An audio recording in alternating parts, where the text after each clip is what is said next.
अच्छा, जो पुरंदरे थे वो बाबा के भक्त तो थे ही, लेकिन वो एक ऐसे डिवोटी थे जिनके पास पैसे की बहुत तंगी रहती थी और वो क्लर्क का काम करते थे। और पैसे की तंगी होने की वजह से किसी ना किसी तरीके से वो अपना गुजारा कर पाते थे।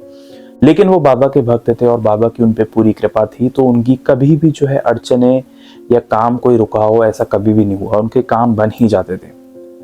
और एक बार क्या हुआ, जब वो शिरडी आए थे तो बाबा ने उन्हें कहा कि तुम जो है दीक्षित साहब के साथ अपना जो है कारोबार स्टार्ट करो।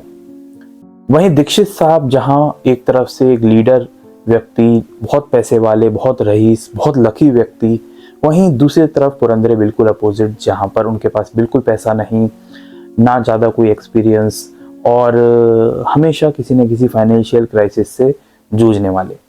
बट बाबा की आज्ञा थी तो वो डरते डरते, क्योंकि उनको ये डर था कि मैं फेल हो जाऊंगा जो भी मैं काम स्टार्ट करूंगा, तो उन्होंने दीक्षित साहब के साथ कुछ कुछ काम शुरू किया। एक समय पर बाबा ने क्या किया, पुरंदरे को शिरडी में ही रोक लिया और पुरंदरे ने कहा कि बाबा, मेरी जो छुट्टियां हैं, मैंने क्लर्क के पद से छुट्टियां ली हैं, वो बहुत ही कम हैं और वो खत्म हो चुकी हैं। बट बाबा ने उनकी एक ना सुनी और बाबा ने उन्हें वही रोक दिया।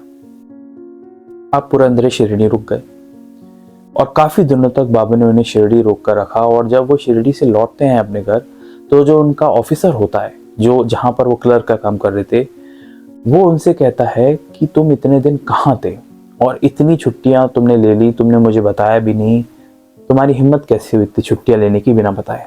अब पुरंदरे जो थे वो थोड़े से सेंसिटिव व्यक्ति थे, क्योंकि उन्हें इतना बर्दाश्त नहीं होता था कि कोई उन्हें डांटे। तो उन्होंने क्या किया, अपना रेजिग्नेशन लिख दिया कि मैं इस्तीफा दे रहा हूँ इस जॉब से। तो उन्होंने वो रेजिग्नेशन लेटर जो है अपने ऑफिसर के हाथ में पकड़ाया और कहा, ये पकड़ो और मैं इस जॉब को छोड़ रहा हूँ। ये देख के वो जो ऑफिसर था वो बहुत हैरान हुआ। तभी वहां पर एक और, जो उस ऑफिसर का भी हेड था, मिस्टर विल्सन नाम के, और नाम से ऐसा हमें समझने को मिलता है जरूर कोई विदेशी व्यक्ति रहे होंगे। मिस्टर विल्सन वहां पर आते हैं और वो पुरंदरे से पूछते हैं कि ये तुम इस्तीफा क्यों दे रहे हो। पुरंदरे उनको समझाते हैं कि मैं छुट्टियां मैंने ली थी और मैंने इन्फॉर्म नहीं किया था और ज्यादा छुट्टियां ले ली थी। अब मिस्टर विल्सन जो थे, इत्तेफाक रूप से वो जानते थे कि शिरडी के साईं बाबा के बारे में, और किस तरीके से कोई व्यक्ति अगर बाबा से मिलने जाता था तो बाबा की परमिशन के बिना वो छोड़ के नहीं आ सकता था। अब जो मिस्टर विल्सन होते हैं वो पुरंदरे से पूछते हैं कि तुम इतने दिन कहाँ थे। पुरंदरे बोलते हैं कि मैं शिरडी में था साईं बाबा के पास। इतना सुनते ही मिस्टर विल्सन समझ जाते हैं कि बाबा की आज्ञा नहीं हुई होगी, जब भी जो है पुरंदरे यहाँ पर नहीं आ पाए।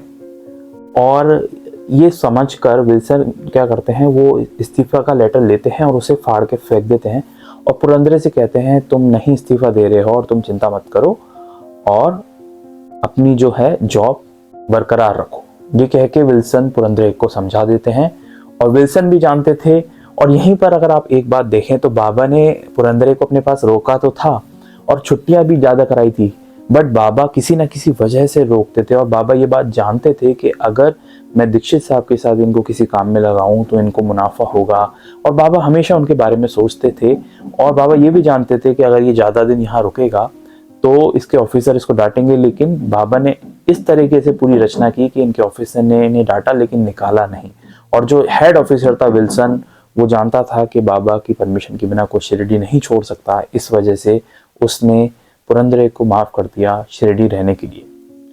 तो देखा आपने किस तरीके से बाबा का जो एक तरह से आपके जीवन में जो जो होता था वो बाबा आगे से पूरा एकदम सेट करके रखते थे कि किसी भी भक्त को कोई भी दिक्कत ना हो आगे जाकर, क्योंकि बाबा जो है वो त्रिकालदर्शी थे और वो आगे आने वाले हर चीज के बारे में जानते थे। तो उस हिसाब से वो अपने भक्त को गाइड करते थे और इसी वजह से वो शिरडी में रोक के रखते थे। अगर वो परमिशन नहीं देते थे तो कोई भी शिरडी से छोड़ कर नहीं जा सकता था। उम्मीद है आपको ये कहानी जानकर अच्छा लगा होगा और इसी तरह साईं बाबा से जुड़ी हुई असली कहानियां मैं पढ़ता रहता हूँ, समझता रहता हूँ और आप तक पहुंचाता रहता हूँ। मिलेंगे एक नेक्स्ट वीडियो में एक नई कहानी के साथ, एक रियल हिस्ट्री के साथ। तब तक के लिए ओम साईं राम।